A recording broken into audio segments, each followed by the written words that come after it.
El mármol del vestíbulo reflejaba la luz pálida de las lámparas cuando Soledad dejó caer las lágrimas sobre las baldosas. Doña Beatriz, con los papeles de venta en la mano, no mostró un temblor. El coronel Ricardo Mendoza yacía en la habitación contigua, la respiración corta, los ojos perdidos en un punto que nadie más veía.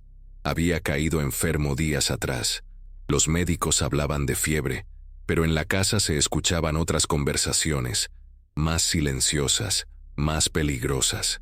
«Mañana parte a Cartagena», dijo Beatriz, la voz fría como un filo. «Ya encontré comprador». Soledad sostuvo a la bebé, Esperanza, contra el pecho como quien protege un secreto. Su mirada era firme. No supo cómo contener la voz cuando habló.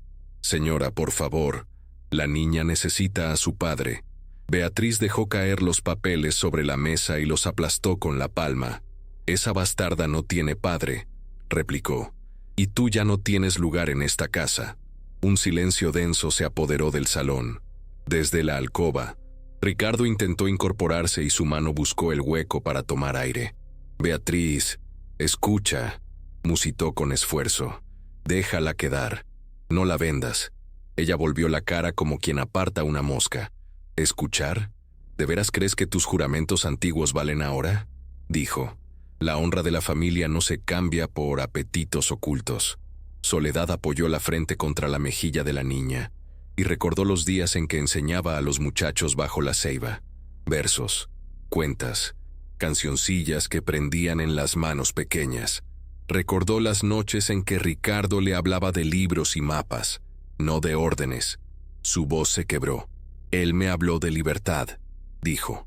«Dijo que la niña tendría un nombre y una casa». Beatriz rió, amarga. «Pues tu libertad hoy se vende. Mañana embarcarás. Cartagena espera». Los sirvientes permanecían en los umbrales, invisibles y exhaustos. Dominga, anciana costurera, apretó la cruz de madera que llevaba al cuello y dejó escapar una oración contenida. «No lo hagas, señora», susurró. «No a ella, no a la niña». Beatriz la miró con desdén. «Las leyes del mundo en que vivimos son las que sostienen mi casa», respondió. «Y yo mantendré esas leyes, aunque tenga que torcer alguna pluma». La voz de Ricardo, apenas audible, pronunció el nombre de su hija. «Esperanza». Soledad alzó la mirada como si buscara un puente en el aire. «Prometió que nos encontraría», murmuró. Beatriz se acercó al ventanal donde la lluvia comenzaba a dibujar líneas sobre el cristal.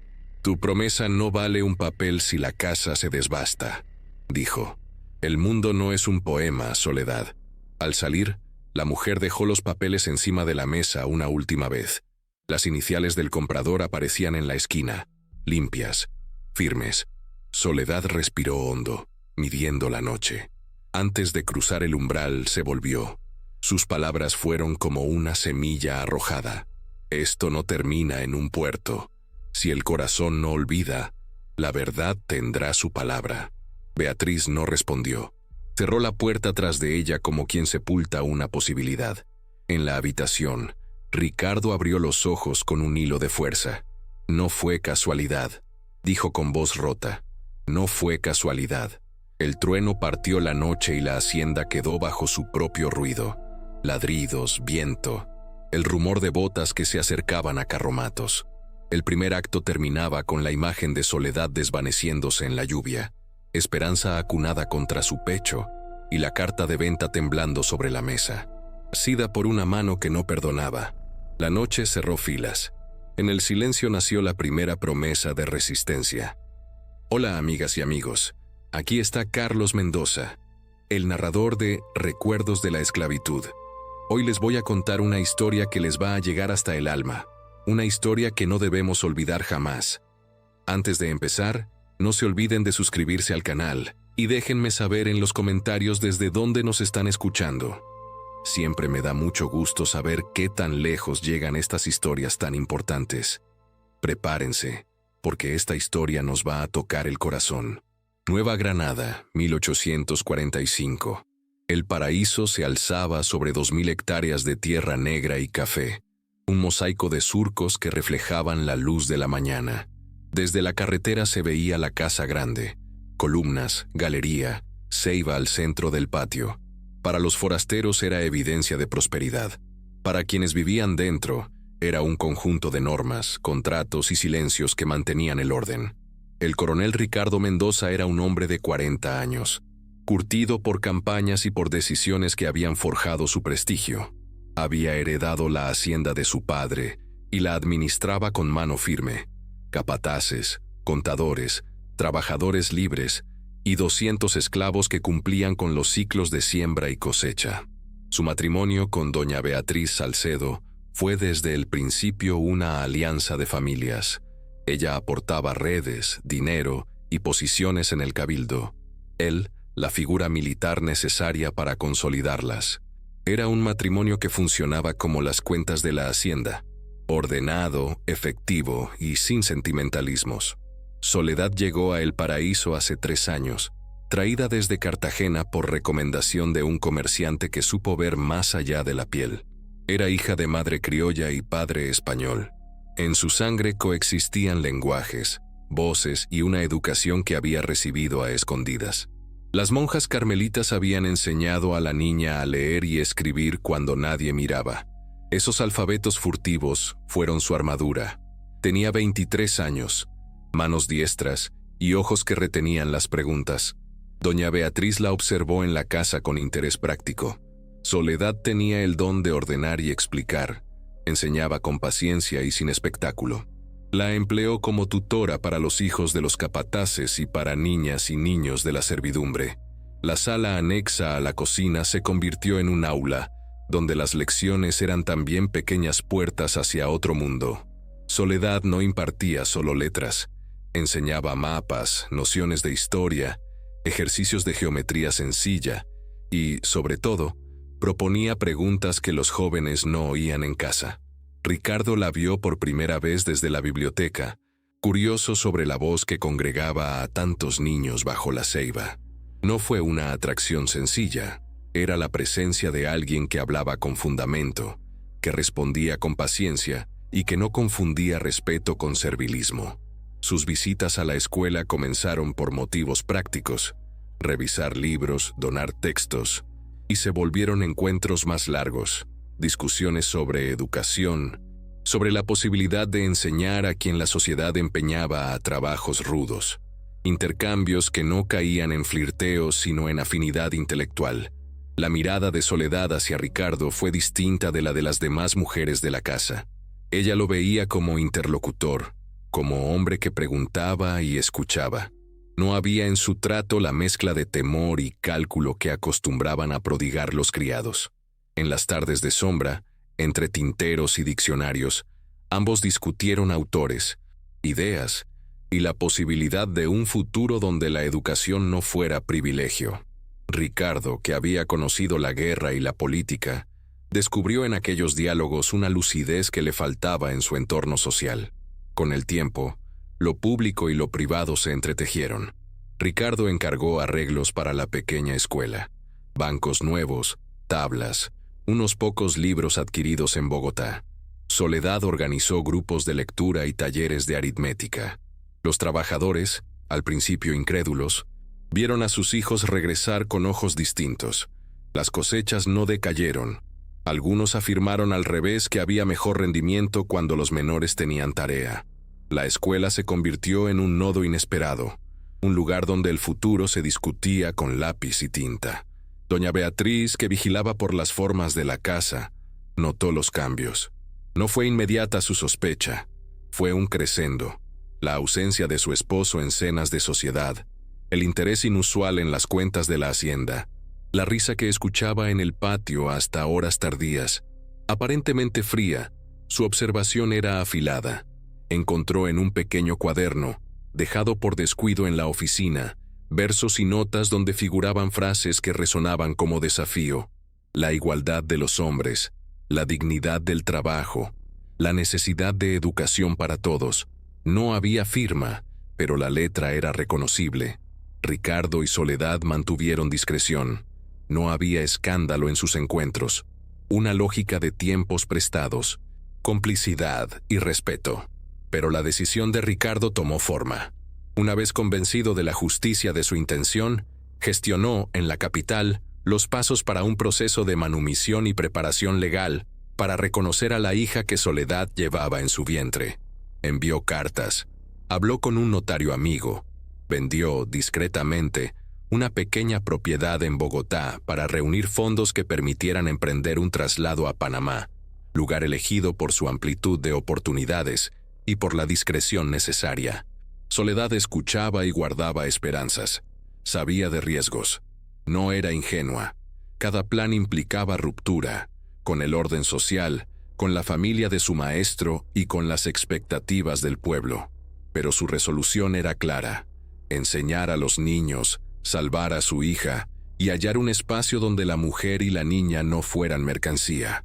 Para ella, la educación era la puerta, y Ricardo había puesto la mano en el picaporte.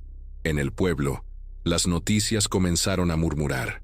Los hombres del mercado vieron paquetes que partían hacia Panamá.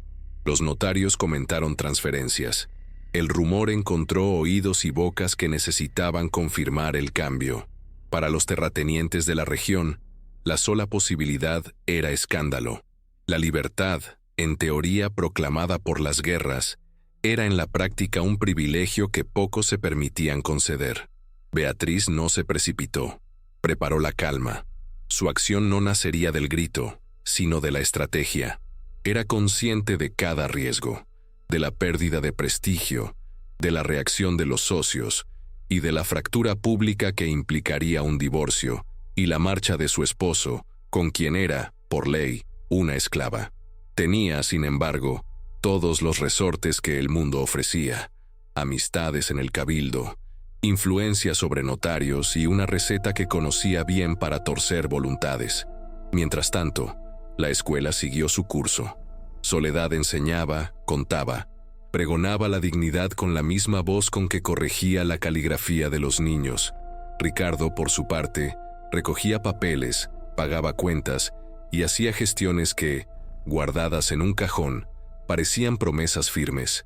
El paraíso, en su superficie, seguía funcionando como siempre: siembras, horarios, contabilidades. Pero en sus entrañas algo se movía, una idea que no respetaba linderos, una decisión que, cuando se concretara, rompería los moldes. En el salón de la casa grande, detrás de la cortina, doña Beatriz observaba y anotaba. En la escuela, entre cuadernos gastados y manos tiznadas de carbón, Soledad escribía el nombre de su hija en una hoja y lo doblaba con cuidado. Esperanza. La semilla estaba plantada. El tiempo correrá, y con él, las consecuencias de lo humano en una casa que parecía hecha para no cambiar. Las lluvias de agosto llegaron con la misma puntualidad que los rumores. El paraíso parecía un paraje detenido entre la opulencia y la tensión. Las paredes de la casa grande guardaban secretos que ni el repicar de las campanas podía disimular. A los ojos del pueblo, el coronel Ricardo Mendoza seguía siendo ejemplo de honor y disciplina. Pero dentro de los muros, la armonía comenzaba a resquebrajarse. Soledad continuaba su labor diaria en la escuela. Cada mañana, su voz llenaba el aire con canciones y lecturas. Los niños repetían las letras en coro, y los jornaleros se detenían unos instantes a escuchar. La enseñanza se había vuelto ritual de esperanza. Sin embargo, esa misma luz era la que despertaba la sombra de doña Beatriz. Desde la galería, ella observaba el ir y venir de su esposo. Notaba los cambios, los silencios más largos, la mirada perdida en el horizonte, las excusas frecuentes para ausentarse de la casa principal. Los criados, temerosos, bajaban la voz cada vez que su nombre y el de Soledad coincidían en la misma frase. Una noche, Beatriz encontró sobre el escritorio un sobre sin lacrar. Dentro, había un borrador de carta dirigida a un abogado de Bogotá. Reconoció la letra de su marido. Decía: «Solicito formalmente iniciar los trámites para la liberación de la señora Soledad y el reconocimiento legal de su hija Esperanza Mendoza, conforme a los artículos de manumisión de 1842. Las manos de Beatriz temblaron. El aire se volvió pesado. Aquellas palabras no eran un rumor, eran una traición con sello y nombre propio. La rabia la mantuvo en pie. Quemó la carta en el brasero pero no el recuerdo. Desde ese momento supo que su matrimonio había terminado, aunque el país entero lo siguiera venerando como modelo. Los días siguientes transcurrieron con una calma engañosa. Ricardo visitaba la escuela con frecuencia. A veces llevaba libros, otras solo observaba. Entre ellos se había establecido una complicidad silenciosa. Soledad, consciente de los ojos que los vigilaban, mantenía prudencia, pero no podía ocultar la ternura con que lo miraba cuando creía que nadie la veía. Una tarde, después de clase, él le habló de su decisión. Ya no hay vuelta atrás, Soledad. Pronto todo será oficial. ¿Y doña Beatriz?, preguntó ella con voz contenida. Ella entenderá con el tiempo. No todas las heridas se curan con papeles, dijo Soledad. Ricardo tomó su mano. Ningún documento vale si no asegura nuestra libertad. La tuya, la de la niña, la mía. Sus palabras quedaron flotando en el aire, más promesa que certeza. Doña Beatriz, por su parte, no se permitió el lujo del llanto. Se aferró a la rutina con precisión quirúrgica. Las misas diarias, los recibimientos, las cartas de sociedad, pero cada movimiento suyo era una preparación. El orgullo herido se transformó en cálculo. Si Ricardo pensaba liberarla, ella se encargaría de demostrarle que ni él ni Soledad podrían escapar del peso de su apellido. Una mañana mandó llamar a Dominga, la costurera más antigua de la hacienda. «Quiero saber lo que se comenta en los talleres», ordenó con voz suave. Dominga vaciló. «Nada, señora, solo que la maestra Soledad enseña bien, y los niños la quieren». Beatriz sonrió sin alegría. El cariño de los niños puede ser peligroso cuando se confunde con devoción. Esa frase quedó retumbando entre las paredes. Desde entonces, doña Beatriz comenzó a mover hilos invisibles. Visitas discretas a notarios, conversaciones con comerciantes del pueblo, un par de cartas enviadas a la capital. Nadie sabía con precisión qué buscaba, pero todos sentían que algo se avecinaba. El coronel, ajeno a las maniobras de su esposa, preparaba el viaje a Panamá. Había vendido discretamente una finca en la sabana y trasladado fondos a nombre de un socio de confianza. Los abogados gestionaban los documentos de manumisión y el pasaporte de Soledad. Cada noche revisaba papeles y escribía a su hermano Tomás, militar destacado en Venezuela, contándole sus planes de comenzar una nueva vida. Mientras tanto, Soledad continuaba su labor. A escondidas enseñaba a leer a mujeres del servicio. Bajo la luz tenue de las velas, las criadas repetían las letras del alfabeto en voz baja, como si recitaran un rezo prohibido. Aquellas clases nocturnas eran su forma de resistencia, su manera de agradecer la oportunidad que un día otros le negaron. Un día, mientras repasaban palabras, una de las mujeres preguntó: «¿Y si descubren lo que hacemos?». Soledad sonrió. «Entonces sabrán que las letras también son armas». La tensión en la casa crecía. Beatriz notaba que su esposo la evitaba, que los criados le respondían con menos miedo y más compasión. En una cena, el silencio fue tan denso que podía cortarse. Ricardo intentó hablar del estado de los cafetales, pero ella lo interrumpió. «No necesito informes», dijo con voz dura. «Solo necesito saber si aún tengo esposo». Él la miró en silencio. «Siempre lo tendrás, Beatriz, pero ya no como antes. Entonces no me queda más que proteger lo que es mío». Esa fue la última conversación cordial entre ellos. En septiembre, una visita inesperada llegó a la hacienda. Doña Remedios, una anciana del pueblo conocida por sus remedios y brebajes. Los criados la temían, la respetaban. Nadie sabía con certeza por qué había sido llamada.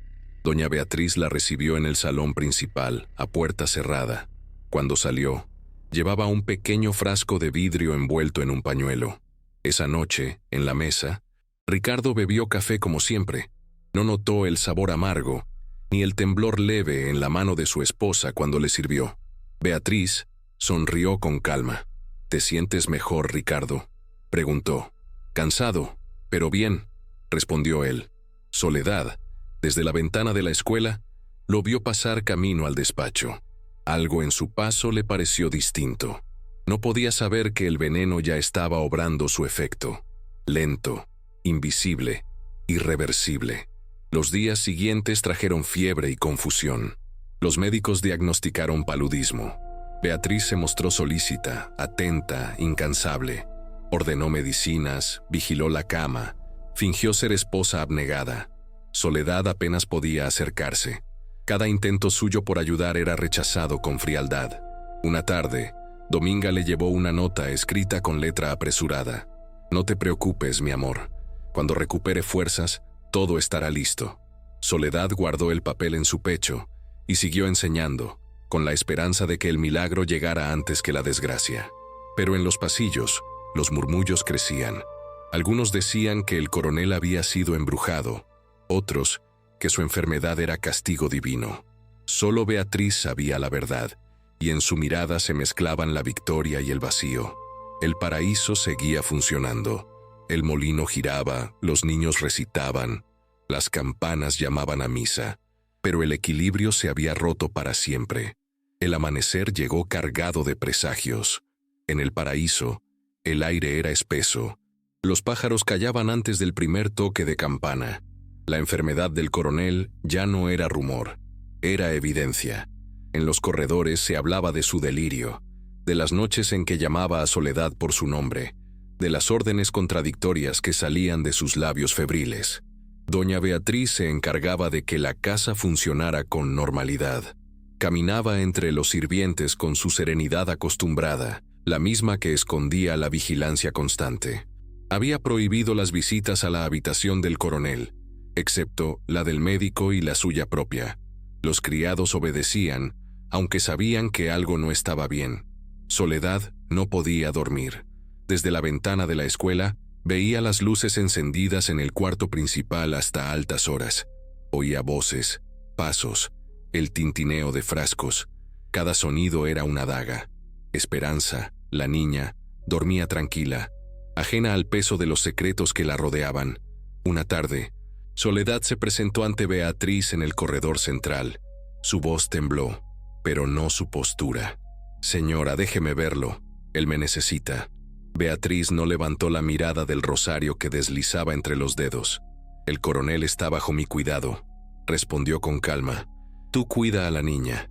Es lo único que puedes hacer bien. No puedo quedarme de brazos cruzados mientras él sufre». «No sufre», interrumpió Beatriz. «Paga». El silencio cayó como piedra. Soledad entendió que no había compasión posible. Dio media vuelta sin más palabras, consciente de que algo se había sellado entre ellas. Los días siguientes trajeron un deterioro inexplicable. El médico, hombre prudente, confesó su desconcierto. «No entiendo, señora. No hay signo de infección. Es como si la vida se le escapara sin causa». Beatriz lo escuchó con fingida preocupación. «Haga lo posible, doctor. Su salud es prioridad». Cuando el médico se marchó, ella cerró la puerta y se quedó observando a su esposo. Ricardo dormitaba, la piel pálida, la respiración entrecortada. En su mesa de noche había una carta abierta y un anillo. Beatriz tomó la carta. Reconoció la letra de Soledad. «Cuando despierte, sabrá que lo amo más allá del miedo». Apretó el papel hasta romperlo. Luego miró el anillo. Era sencillo, de oro viejo, pero tenía grabadas las iniciales RS, Ricardo y Soledad. Mientras tanto, en la escuela, la vida seguía con un ritmo forzado. Soledad fingía normalidad ante los niños, pero su mente estaba en la casa grande. Por las noches escribía cartas que nunca enviaba, oraciones que no terminaban. Dominga, su confidente silenciosa, le llevaba noticias. «Dicen que el coronel no pasa de la semana», le susurró una noche. «Él es fuerte, resistirá, no contra eso que le dan». Soledad la miró alarmada. «¿Qué le dan?» «El café, niña. Desde que la patrona se lo sirve, ya no tiene sueño ni color». Las palabras quedaron flotando. Soledad sintió un vacío en el estómago.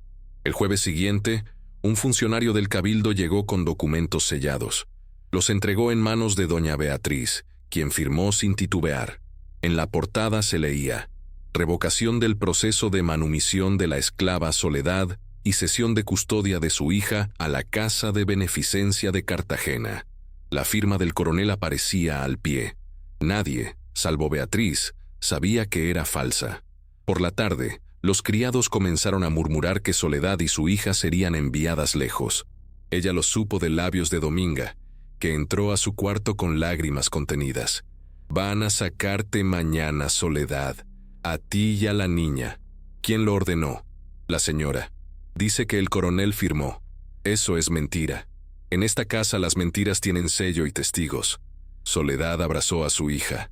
El corazón le latía con rabia y miedo. Esa noche, mientras el cielo tronaba sobre los cafetales, tomó una decisión. Esperó a que el silencio se adueñara del pasillo y salió con la niña en brazos. Avanzó hasta la galería que conducía al despacho del coronel. La puerta estaba entreabierta. Entró. El olor a medicamentos y humedad la golpeó. Ricardo yacía dormido, casi sin fuerzas. A su lado, una lámpara encendida proyectaba sombras largas sobre la pared. Soledad se arrodilló junto a él. «Mi amor», susurró, «tienes que despertar. Han hecho algo». Él abrió los ojos con esfuerzo. La reconoció. Intentó hablar, pero solo logró articular una palabra. «Beatriz». Ella tomó su mano, temblorosa. «No hables. Te pondrás bien. Nos iremos cuando sanes». En ese momento la voz de Beatriz rompió el aire. «¿Nos iremos?», dijo desde la puerta. Soledad se incorporó sosteniendo a la niña. La señora avanzó despacio, con serenidad inquietante. «No entiendo por qué insistes en lo imposible. Todo lo que tienes te lo di yo, incluso la oportunidad de hablar. Usted no me dio nada. Me lo gané trabajando, enseñando, soñando con un futuro que usted no puede imaginar». Beatriz sonrió apenas. «Qué discurso tan noble. Pero mañana partirás y todo esto quedará atrás. Ni usted ni sus papeles podrán borrarme de su historia», respondió Soledad. «La historia la escriben los que sobreviven». Las dos mujeres se miraron, sabiendo que el destino de ambas se decidiría en esa habitación. Cuando Beatriz se marchó, Soledad se inclinó sobre Ricardo. Su respiración era débil, pero en su mirada aún quedaba claridad. «No la dejes ganar», le dijo ella. «Busca a Tomás», susurró él. «Tu hermano. Él sabrá». Las palabras se cortaron con un suspiro. Soledad lo besó en la frente y, sin pensarlo más, salió de la habitación con la niña envuelta en una manta. Afuera la tormenta estalló sobre los cafetales. El viento aullaba como si la hacienda entera respirara miedo. Cruzó el patio hasta la pequeña escuela. Dentro, entre cuadernos y tizas, escondió a Esperanza en una cesta. «No llores, mi vida», dijo. «Todo lo que soy es para ti». Las campanas repicaron a lo lejos. En la casa grande, doña Beatriz ordenaba cerrar las puertas. El paraíso, que durante años había sido símbolo de orden, se convertía en escenario de conspiración y despedida. Esa noche, bajo el estruendo de la lluvia, se selló el comienzo de una huida y el final de una mentira. Nadie en la región lo supo entonces, pero en esa casa, la historia de un país entero estaba cambiando de manos. La madrugada cayó sobre el paraíso con una calma irreal. La lluvia había cesado, pero el aire seguía denso, cargado de ese silencio que precede al desastre. Las farolas del patio chispeaban, reflejando charcos que parecían espejos donde se multiplicaban las sombras. Soledad permanecía oculta en la vieja escuela, acunando a Esperanza con una canción que no terminaba. Sus ojos, enrojecidos, se movían de la puerta al ventanal como quien espera un milagro o una señal para huir. A lo lejos se oyeron cascos de caballos. Las luces de antorchas comenzaron a delinear figuras que se movían entre los cafetales. Era la comitiva enviada por doña Beatriz. Ella misma los había mandado llamar, con la excusa de reforzar la seguridad de la hacienda por el estado del coronel. En realidad, venían con una orden: capturar a Soledad y entregar a la niña a la casa de beneficencia. Dentro de la escuela, Soledad respiró hondo. Sabía que el tiempo se había agotado. Tomó el medallón que Ricardo le había dado meses atrás. Lo besó y lo colocó en el cuello de su hija. «Te encontrarás conmigo, mi vida», murmuró. «Pase lo que pase, no olvides tu nombre». Dominga irrumpió poco después, empapada y jadeante. «Van hacia los establos». La señora mandó cerrar los portones. ¿Dónde está ella? En el cuarto del coronel. Dicen que él ha empeorado. Soledad cerró los ojos un momento. Si Ricardo moría, nada la protegería. Si vivía, tal vez aún habría esperanza. En la habitación principal, el coronel deliraba. Su piel ardía. Su respiración se volvía espasmódica. Beatriz estaba sentada junto a la cama, rezando con voz monótona. Cada palabra salía como un intento de convencerse de que aquello era justicia y no crimen. De pronto, un golpe en la puerta la sobresaltó. Era el administrador. «Señora, los hombres esperan instrucciones. Que registren toda la propiedad», ordenó sin levantar la vista. «La esclava no puede salir de los terrenos». El hombre asintió, pero dudó antes de marcharse. «¿Está segura, señora?» «Hay quienes piensan que esto traerá desgracia. La desgracia ya está en esta casa», respondió ella, «y no lleva mi nombre». Soledad corrió por los pasillos, descalza, con la niña envuelta en una manta. Dominga la seguía, cargando una bolsa con pan y un poco de agua. Al llegar al portón trasero encontraron la reja cerrada con candado. El ruido de pasos se acercaba. «Vaya usted», dijo Dominga. «Yo los distraeré». «No, Dominga, no puedo dejarte. Siempre fui vieja para escapar, niña. Pero tú aún puedes». Las dos se abrazaron. Soledad la miró por última vez antes de desaparecer entre los cafetales. En la casa, Beatriz recibió la noticia de que Soledad había huido. Su rostro no mostró sorpresa, solo cansancio. «Cierren los caminos», dijo. «Que revisen el río. Si intenta cruzarlo, no llegará lejos». En ese momento, Ricardo despertó con un gemido. Beatriz corrió a su lado. «Tranquilo, mi amor, todo estará bien». «¿Dónde está ella?», preguntó él, con voz apenas audible. «Ya no importa. Te salvé de su engaño». «No, tú la matas. Te salvé de la vergüenza». Él intentó incorporarse, pero la fiebre lo hundió de nuevo. Beatriz lo miró, y por primera vez sintió algo parecido al miedo. Su victoria comenzaba a saber a derrota. El amanecer sorprendió a Soledad cruzando el sendero del río. El agua, fría y turbia, le llegaba a las rodillas. Avanzaba despacio, con la niña pegada al pecho. Detrás se escuchaban los gritos de los hombres, pero el sonido del agua los devoraba. Cada paso era una promesa de sobrevivir. Al llegar a la otra orilla, se ocultó entre la maleza. Exhausta, se recostó bajo un árbol. La niña dormía, respirando tranquila. Soledad sacó un pedazo de tela y escribió con carbón una nota. «Mi nombre es Soledad Mendoza. Esta niña se llama Esperanza. Pertenece a la libertad». La dobló y la colocó dentro del medallón, sellándolo con un nudo. El sonido de los cascos se acercó otra vez. No había más tiempo. Se levantó y corrió hacia el bosque. Mientras tanto, en la casa grande, el coronel volvió en sí. Su voz era débil, pero su mente estaba clara. «Beatriz, escucha», susurró. «Llama a Tomás. Dile que venga». Ella se inclinó, desconcertada. «Descansa, Ricardo». «No», tosió. «Tú lo hiciste». Beatriz retrocedió, pálida. «¿Qué dices?» «El veneno está en tu mirada». Las palabras lo dejaron sin aliento. Ella lo observó, horrorizada, sin saber si sus delirios eran fruto de la fiebre o de la verdad que intuía.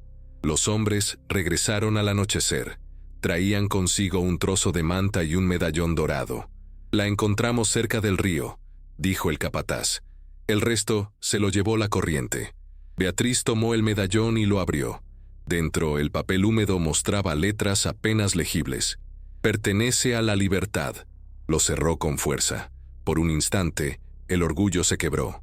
«Entiérrenlo todo», dijo con voz hueca. «Nadie hablará de esto». Semanas después, los médicos declararon la recuperación del coronel. Su cuerpo se fortalecía lentamente, pero su mente cargaba una sombra permanente. Una tarde, al revisar los papeles de la hacienda, notó la revocación de la manumisión y los sellos falsos.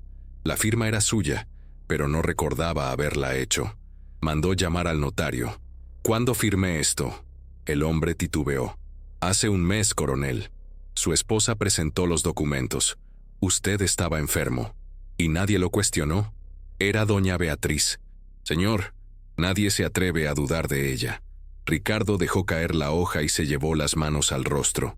Supo entonces que su esposa había ido demasiado lejos. La noticia de la supuesta muerte de Soledad corrió como pólvora por la región. Los vecinos la llamaban la sombra del río.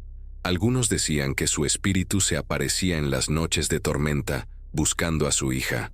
Otros juraban haberla visto caminando hacia el norte con una niña en brazos. Doña Beatriz, sin embargo, no dormía tranquila. Cada ruido en la casa le parecía un susurro. En sus sueños, el sonido del agua la despertaba con el mismo eco. Pertenece a la libertad. El paraíso seguía en pie, pero su nombre comenzaba a sonar irónico. En las paredes quedaba el perfume de las flores que Soledad cuidaba, y en la habitación del coronel, el silencio era oración y castigo. Nadie en la hacienda lo sabía, pero más allá del río, entre los montes de Antioquia, una mujer caminaba con una niña en brazos, decidida a sobrevivir. El amor que la había condenado se convertía en su única fuerza. La historia de El Paraíso apenas comenzaba a escribirse, y la tinta sería la memoria de quienes no aceptaron el silencio. El amanecer de junio de 1846 trajo consigo un rumor que corrió por los caminos como viento entre las cañas. El paraíso ya no era el mismo. El coronel Ricardo Mendoza, recuperado de su enfermedad, había retomado el mando de la hacienda con un silencio que asustaba a los suyos. Caminaba despacio, sin escolta, y sus ojos parecían mirar más allá de los campos. Nadie se atrevía a hablarle de Soledad ni de la niña, pero el nombre de ambas vivía en los murmullos de la servidumbre, en los cantos que las lavanderas entonaban sin querer. Doña Beatriz mantenía su porte, aunque su semblante había cambiado. No asistía a misas, apenas comía, y pasaba horas encerrada en el despacho donde guardaba los registros de la hacienda. Desde su regreso del convento, se había vuelto un fantasma de sí misma, tan fría como el mármol del vestíbulo, pero su control seguía intacto. Nada se movía sin su consentimiento. Una tarde, Ricardo convocó a los capataces en el patio principal. Su voz, firme, rompió el aire. Desde hoy, los jornaleros libres recibirán paga justa, y los que aún están bajo contrato de servidumbre serán liberados al finalizar la cosecha. Hubo un murmullo contenido. Nadie se atrevió a aplaudir. Doña Beatriz, que observaba desde el balcón, bajó lentamente las escaleras. «¿Y con qué autoridad tomas esas decisiones?», preguntó. «Con la autoridad de un hombre que ha visto demasiado dolor», respondió él. «¿Y con qué dinero piensas mantener la hacienda si arruinas su base?». Ricardo la miró con calma. «Prefiero la ruina a la vergüenza». El silencio se volvió piedra. Los capataces bajaron la vista. Beatriz apretó los labios, pero no dijo más. Sabía que la batalla entre ellos no se libraba en los campos, sino en la memoria. Esa noche, Ricardo subió al desván donde se guardaban los archivos antiguos. El polvo cubría todo, pero él conocía cada rincón. Buscó los documentos de manumisión, las escrituras que Beatriz había manipulado, los registros de venta. Entre papeles rotos halló una carta con tinta casi borrada. «Pertenece a la libertad». El medallón había sido encontrado semanas atrás, pero él no había tenido valor para abrirlo hasta entonces. Al leer aquellas palabras, comprendió que Soledad había sobrevivido, y con ello, su voluntad se encendió como un faro. A la mañana siguiente escribió una carta a su hermano Tomás en Venezuela. «He descubierto la verdad. Ella vive. No descansaré hasta encontrarla. Si aún tengo tu lealtad, ayúdame a limpiar el nombre de los nuestros». Envió el mensaje con un mensajero de confianza, y en secreto, comenzó a organizar un viaje hacia el norte. Doña Beatriz notó los preparativos. Su intuición, aguda como siempre, no tardó en conectar las piezas. Aquella noche se presentó en el despacho de su esposo. «¿A dónde piensas ir?», preguntó. «A donde todavía hay verdad», contestó él sin mirarla. «No toleraré otro escándalo. No hay escándalo mayor que el que ya cometiste. Ella dio un paso atrás. ¿Qué insinúas? No insinúo, digo que envenenaste mi casa, mi cuerpo y mi nombre. Beatriz empalideció, pero mantuvo el control. Esa acusación no puedes probarla. Tampoco necesito hacerlo, la verdad pesa sola. Salió sin añadir más. Los días siguientes fueron de tensa quietud. El paraíso, acostumbrado a órdenes precisas, se movía con lentitud. Algunos sirvientes comenzaron a abandonar la hacienda en busca de trabajo libre. Otros permanecieron por lealtad al coronel. Los cafetales, en cambio, florecían como si el campo ignorara la guerra interna que se libraba entre sus dueños. En el pueblo cercano, comenzaron a circular historias, que el coronel buscaba a una mujer perdida, que la patrona había vendido su alma a cambio de mantener la hacienda, que el río, en noches sin luna, repetía el nombre de una niña. Una tarde, Ricardo recibió respuesta de su hermano. La carta estaba escrita con la urgencia de quien sabe demasiado. He oído hablar de una mujer con una niña mestiza en las montañas de Antioquia. Enseña a leer y cura con plantas. Dicen que escapó de una hacienda de la Nueva Granada. No pierdas tiempo. Si es ella, aún puedes salvar lo que queda de ti. Ricardo leyó y sintió que la sangre le ardía. Esa noche preparó su viaje. Llevó consigo solo un cofre pequeño con documentos, el medallón y un retrato de Soledad que había guardado en secreto. Al amanecer, antes de partir, se detuvo frente a la ceiba del patio, el mismo árbol bajo el cual la había visto enseñar por primera vez. La brisa movía las ramas como si el pasado respirara. «No fui digno de ti», murmuró, «pero no moriré sin verte libre». Subió a su caballo y se marchó. Ningún criado se atrevió a detenerlo. Solo Dominga, desde el corredor, hizo la señal de la cruz y murmuró: «Vaya con Dios, mi coronel». Doña Beatriz observó la partida desde la ventana. No lloró ni gritó. Solo se quedó quieta viendo cómo la figura de su esposo se perdía en el camino. En el fondo, sabía que ese viaje no era solo búsqueda, sino juicio. El pasado había salido de su tumba. Esa noche, mientras revisaba las cuentas, encontró un sobre sin sello en su escritorio. Dentro había una copia de la carta que Ricardo había enviado a su hermano. Al leerla, su rostro se tensó. «Así que aún la busca», susurró. «Muy bien, que la encuentre, y que vea lo que su libertad le ha costado». Mientras tanto, a cientos de kilómetros, en un pequeño caserío de Antioquia, Soledad vivía bajo otro nombre. Enseñaba a leer a los hijos de jornaleros y atendía partos como comadrona. Esperanza, ya con 3 años, jugaba en el patio de tierra, ajena a la historia que la había traído hasta allí. Soledad nunca habló del pasado, pero cada noche encendía una vela junto al medallón y rezaba por el hombre que una vez le prometió libertad. Aquella paz era frágil. El eco de los caminos aún no la había alcanzado, pero el destino se acercaba. El paraíso, mientras tanto, comenzaba a desmoronarse sin ruido. Las deudas aumentaban, los jornaleros se marchaban, los aliados de la familia retiraban su apoyo. Doña Beatriz, incapaz de detener el declive, decidió viajar a Bogotá para restablecer su posición. En el fondo, sabía que huía. Y así, mientras ella empacaba joyas y documentos, un jinete cruzaba los Andes con el propósito de encontrar a la mujer que le había devuelto el alma. El viento de la montaña parecía anunciarlo. El amor y la justicia se dirigían al mismo destino, y la venganza, sin proponérselo, estaba a punto de volverse redención. El viaje hacia las montañas fue largo y silencioso. Ricardo Mendoza, con el rostro curtido por el sol y los años, llevaba consigo la determinación de un hombre que ya no temía al escándalo.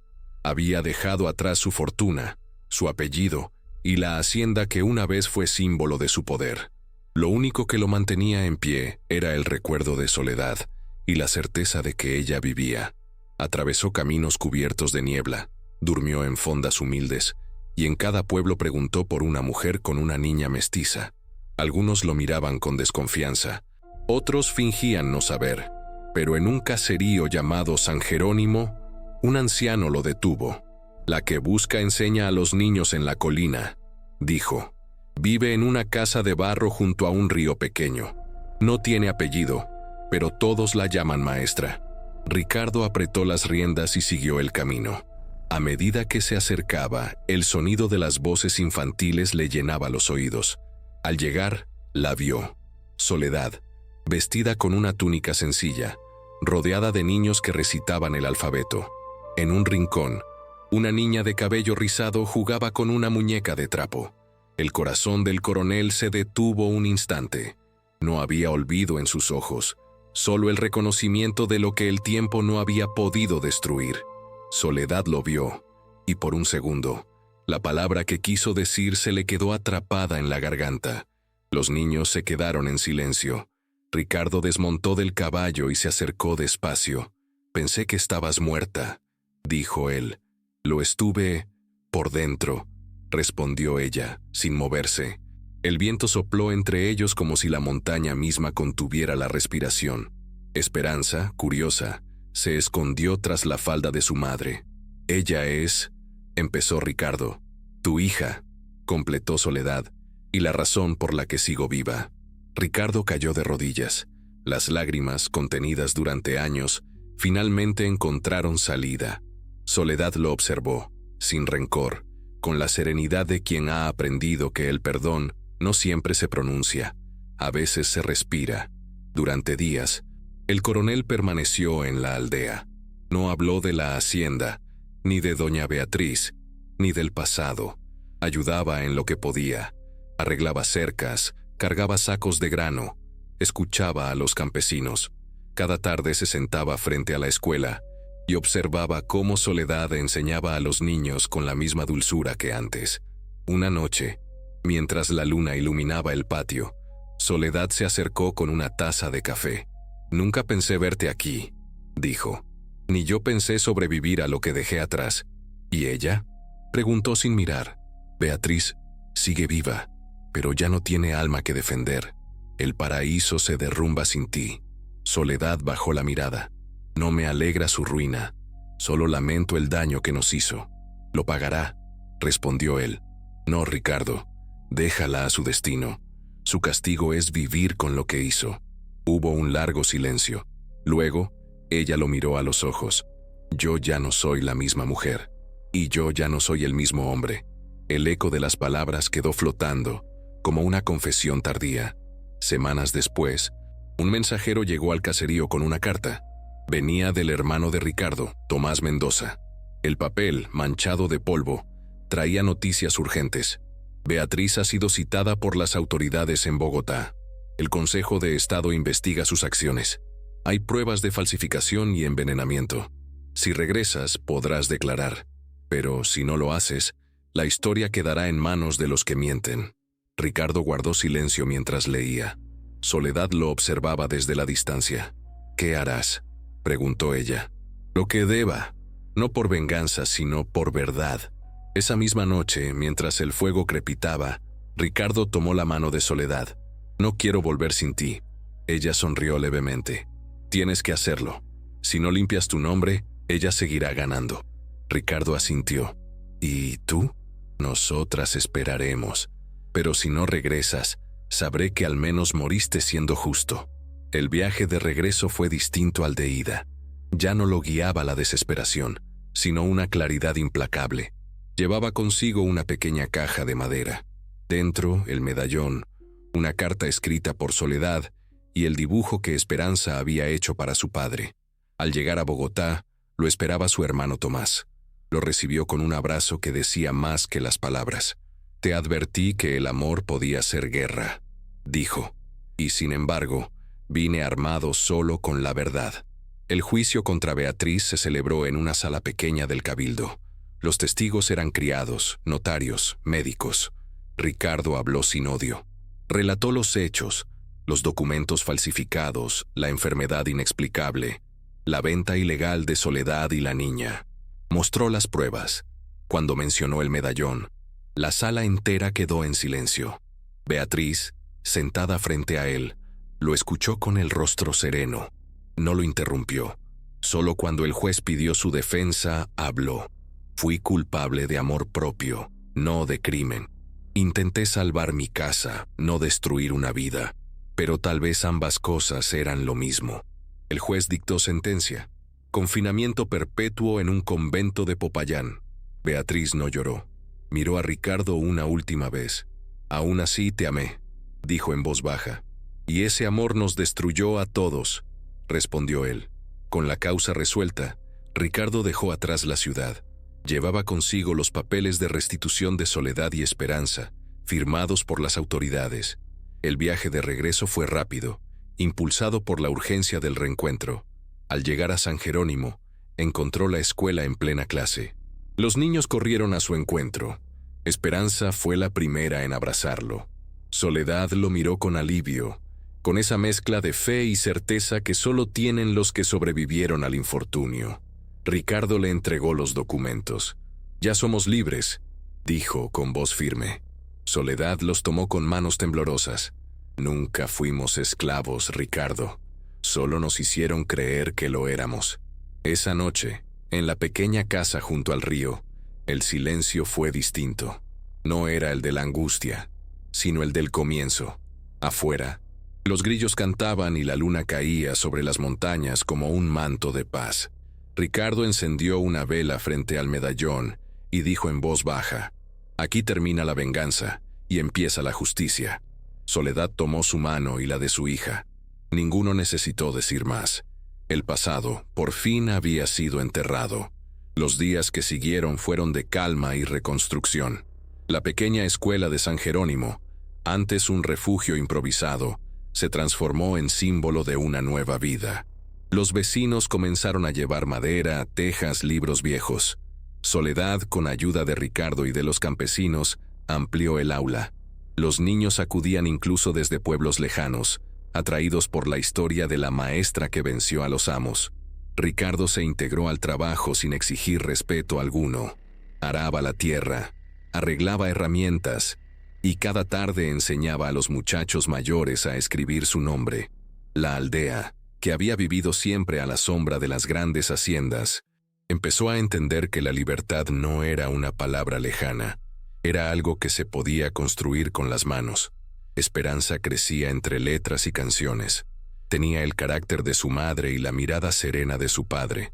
Su risa llenaba los pasillos de la escuela y recordaba a todos que, incluso después del dolor, la vida insistía en florecer.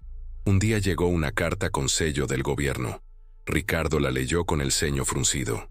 El ministro de Agricultura lo invitaba a regresar a la capital para ocupar un puesto en la nueva comisión que revisaría las condiciones laborales del país. Era una oportunidad para usar su nombre en favor de la justicia, pero también era una trampa. En Bogotá aún había quienes lo consideraban traidor por haberse mezclado con una esclava y por haber desafiado las normas de su clase. Soledad lo observó mientras leía la carta una y otra vez. «No tienes que volver», dijo ella. «Si no vuelvo, otros decidirán por nosotros», contestó. «Y si vas, volverán a juzgarte. Ya me juzgaron una vez, Soledad. Esta vez hablaré por los que no tienen voz». Ella asintió, aunque sus ojos reflejaban un miedo antiguo. Sabía que cada paso hacia el poder era también un paso hacia la exposición, pero sabía también que Ricardo no podía esconderse del destino. Antes de partir, él se acercó a la ceiba del patio. En su tronco había grabado 3 iniciales: R.S.E. «Prometo regresar», dijo, acariciando la corteza. «Esta vez no por amor, sino por justicia». «Siempre fue por las dos cosas», replicó Soledad sonriendo. En la capital, la llegada de Ricardo causó conmoción. Los periódicos lo mencionaban con cautela. El coronel Mendoza, envuelto en controversia, retorna a la vida pública. Algunos lo admiraban por su valor. Otros lo consideraban símbolo de una peligrosa mezcla entre idealismo y rebeldía. En las sesiones del Consejo, habló con firmeza sobre la abolición gradual del trabajo forzado, sobre la educación para los hijos de jornaleros y sobre la dignidad de los mestizos y libertos. Su discurso encendió tanto aplausos como murmullos. Uno de los diputados murmuró con desprecio: «Habla de libertad porque duerme con ella». Ricardo lo miró sin perder la compostura. Prefiero dormir con la libertad que despertarme entre cadenas. El comentario corrió por los pasillos como chispa. Por primera vez, alguien con poder no se avergonzaba de amar fuera de su clase. Y eso, más que cualquier ley, era revolución silenciosa.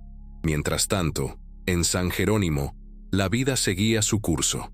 Soledad enseñaba, Esperanza aprendía, y las noticias llegaban con semanas de retraso. Hasta que un día, un viajero trajo un periódico doblado. En la portada aparecía el retrato de Ricardo con la noticia: el coronel Mendoza impulsa ley de educación libre para todos los niños de la Nueva Granada. Soledad sonrió con orgullo, pero en su interior sintió el peso de la distancia. Cada noche encendía una vela por su regreso, aunque sabía que el camino de los hombres justos suele ser largo y solitario. Meses después, Ricardo volvió. Su cuerpo estaba más delgado, pero su mirada era la misma. Traía bajo el brazo un pliego firmado, la primera resolución oficial que reconocía escuelas mixtas para niños libres y esclavizados. Al verla, Soledad no necesitó palabras. «Lo hiciste», dijo ella. «Lo hicimos». Esa noche hubo fiesta en la aldea. Los campesinos improvisaron guitarras, las mujeres llevaron comida, y los niños bailaron bajo la luz de antorchas. Nadie hablaba de política ni de pasado, solo del presente ganado a pulso. Cuando el silencio volvió, Ricardo se sentó junto a Soledad frente al río. «¿Crees que algún día seremos olvidados?», preguntó él. «Tal vez», respondió ella, «pero lo importante es que nadie olvide lo que enseñamos». El tiempo siguió su curso.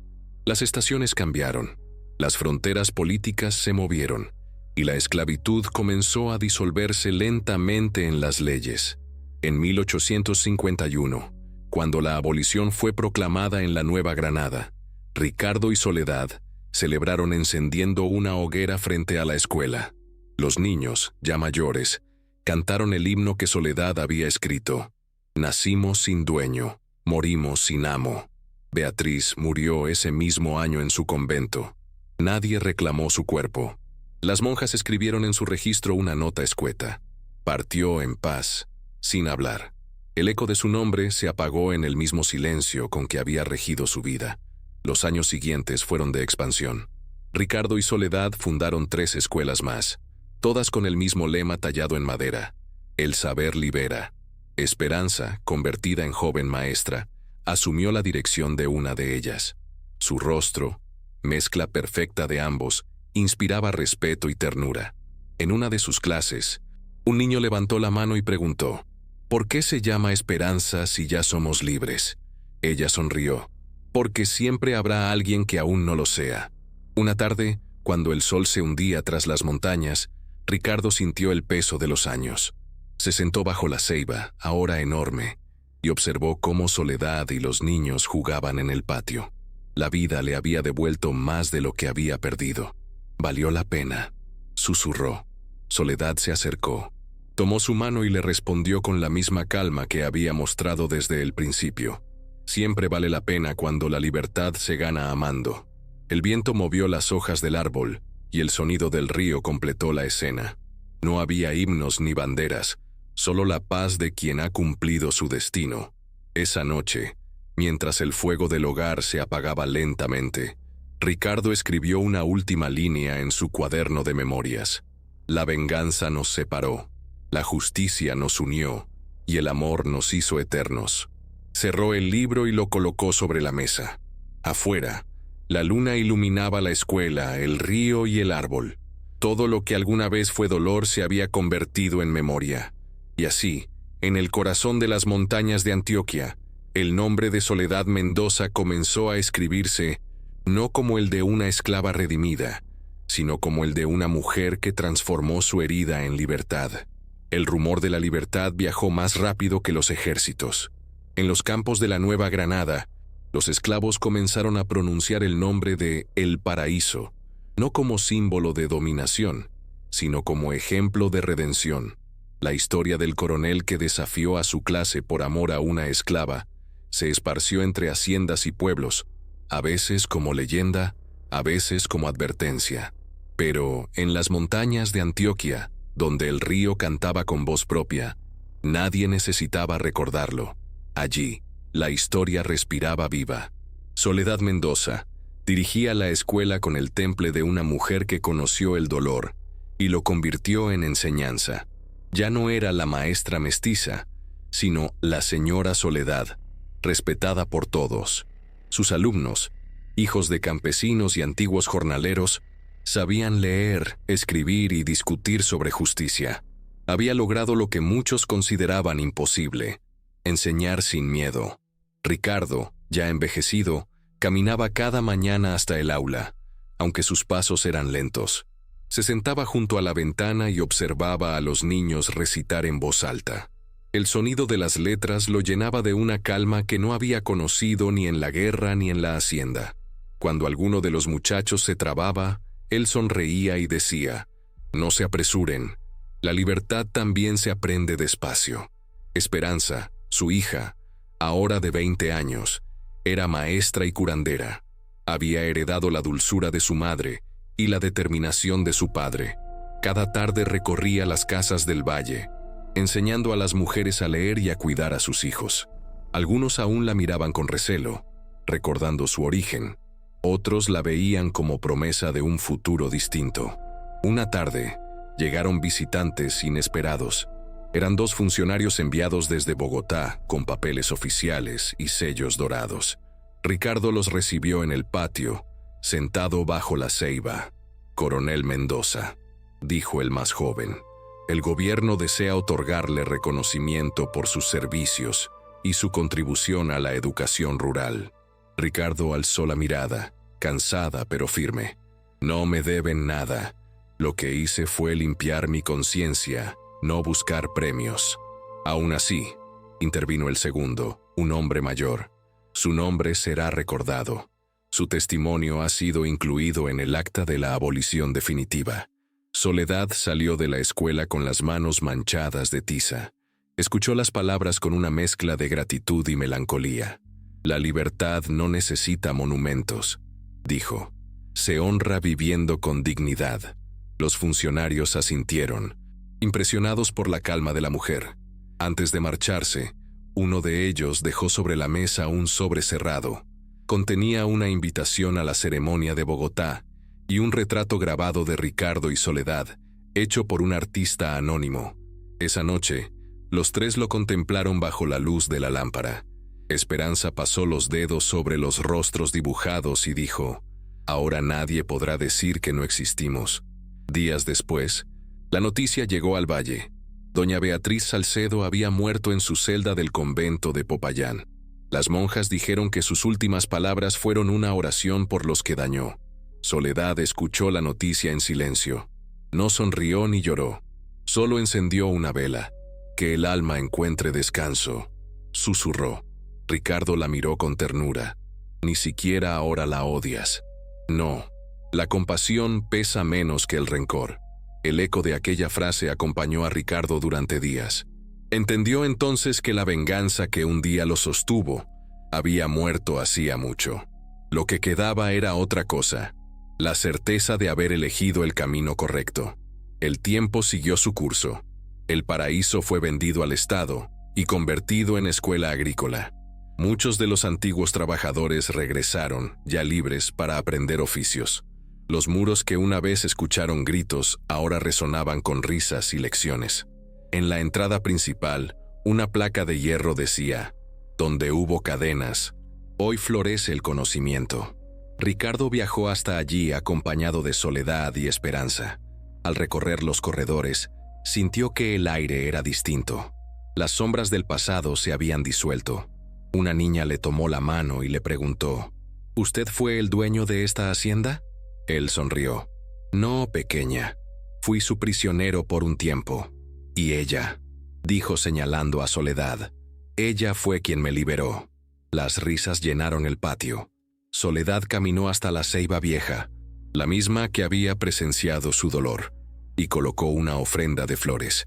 Esperanza se unió a ella, y juntas guardaron silencio. Era el fin de una era.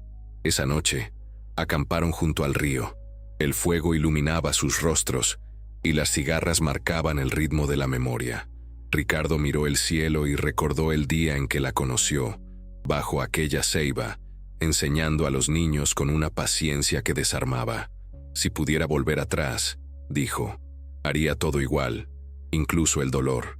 Entonces lo entendiste, respondió Soledad. El amor no borra las heridas, las convierte en cicatrices que enseñan. Esperanza los observaba en silencio, comprendiendo que aquel amor no era simple historia de pasión, sino testimonio de resistencia. En su libreta escribió las palabras que más tarde enseñarían a sus alumnos. No hay justicia sin memoria, ni libertad sin educación. Al amanecer, Ricardo despertó temprano. Caminó solo hasta la orilla del río y vio su reflejo distorsionado por la corriente. Sonrió, sabiendo que había llegado al final del camino. Cuando regresó, Soledad lo esperaba con el desayuno y una mirada que decía más que cualquier palabra. Hoy escribiremos el último capítulo, dijo ella. No, Soledad, hoy empieza el legado. Encendieron una vela en la escuela y la colocaron bajo el retrato de Bolívar, símbolo de un ideal que había inspirado su lucha. Los niños entraron en silencio. Ricardo habló con voz pausada pero firme. A partir de hoy, esta escuela llevará un nuevo nombre, la Casa de la Esperanza. Los niños aplaudieron, sin saber que aquel nombre era más que una dedicatoria. Era la historia viva de una familia que desafió el destino. Cuando cayó la tarde, Soledad salió al patio y observó cómo el sol se escondía tras las montañas.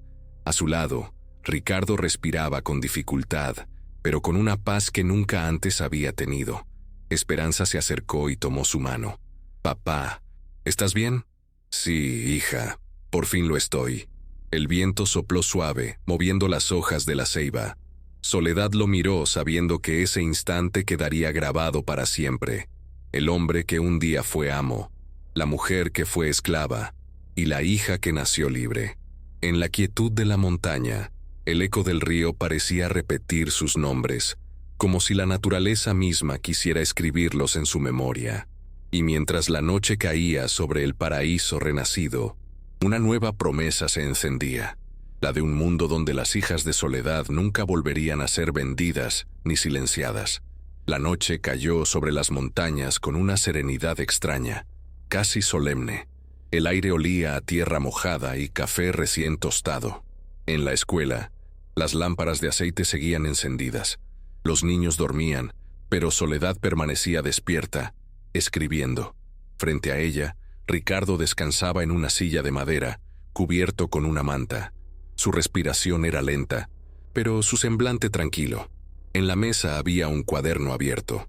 Soledad escribía las últimas líneas de su diario. Él cambió las leyes con la pluma y el corazón. Yo cambié mi destino con la enseñanza.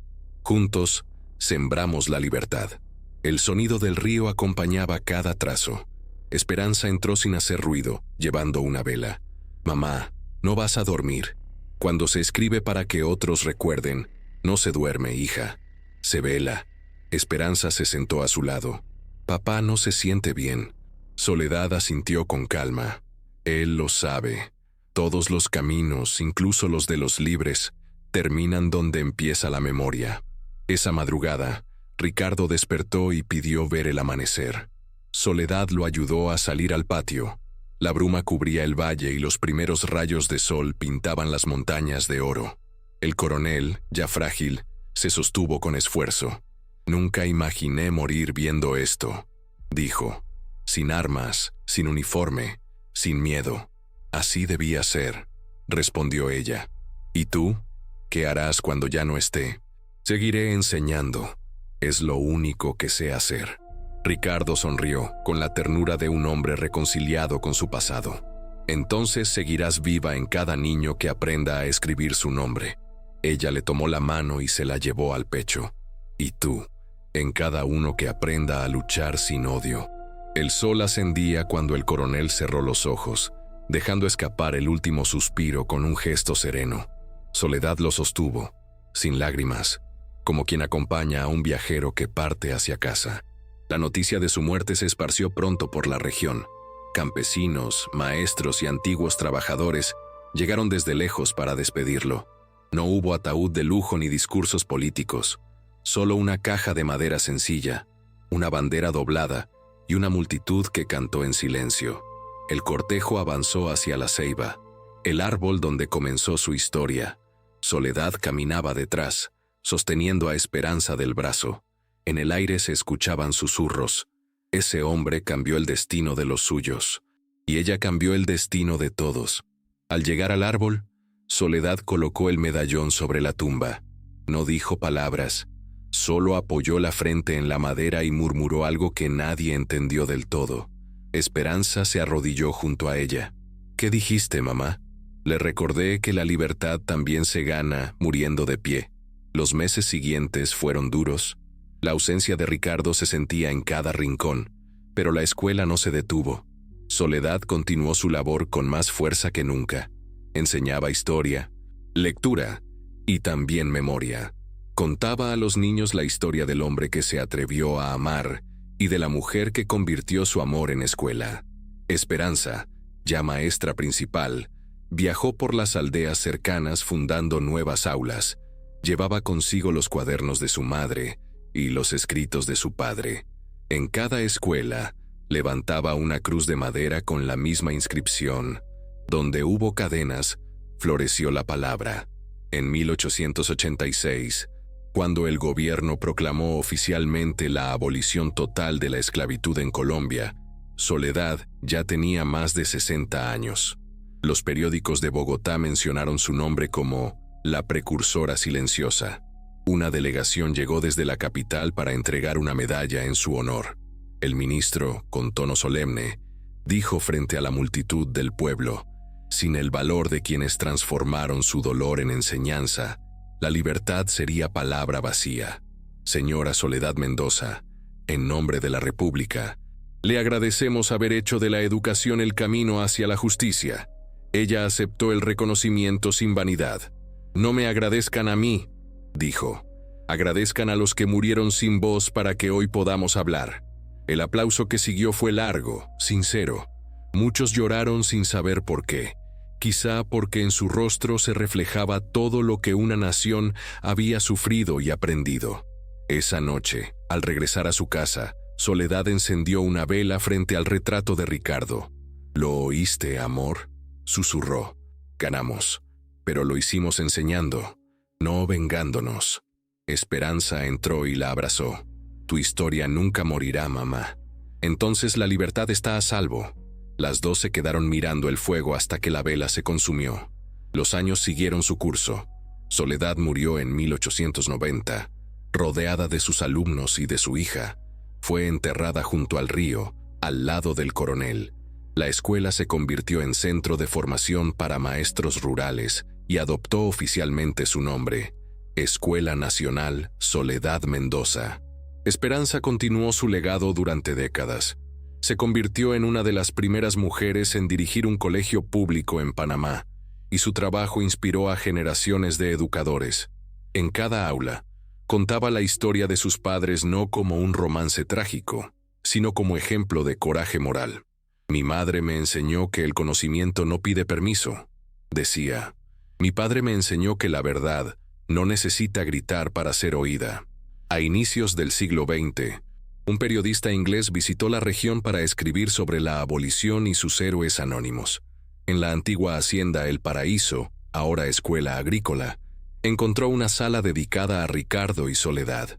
En el centro, dos objetos presidían la exposición: los documentos de libertad y el medallón que había cruzado ríos y años.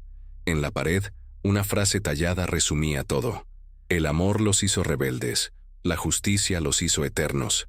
El periodista escribió en su crónica: «No fueron santos ni mártires, fueron dos seres humanos que eligieron amar en tiempos en que amar era delito, y al hacerlo fundaron la verdadera patria, la que se construye en la conciencia de los libres». Hoy, más de un siglo después, el eco de sus nombres aún vive.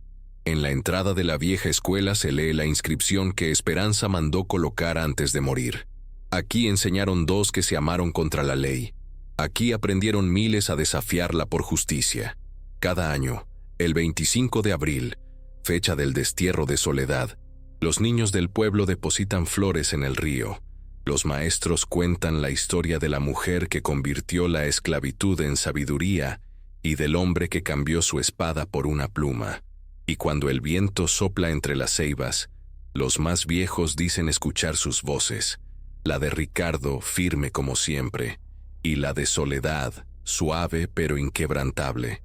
El tiempo que todo lo borra no pudo con ellos, porque hay historias que no se escriben en piedra, sino en la dignidad de quienes las heredan. El paraíso fue una hacienda, luego una herida y finalmente una escuela, porque la libertad, cuando florece, nunca vuelve a arrodillarse.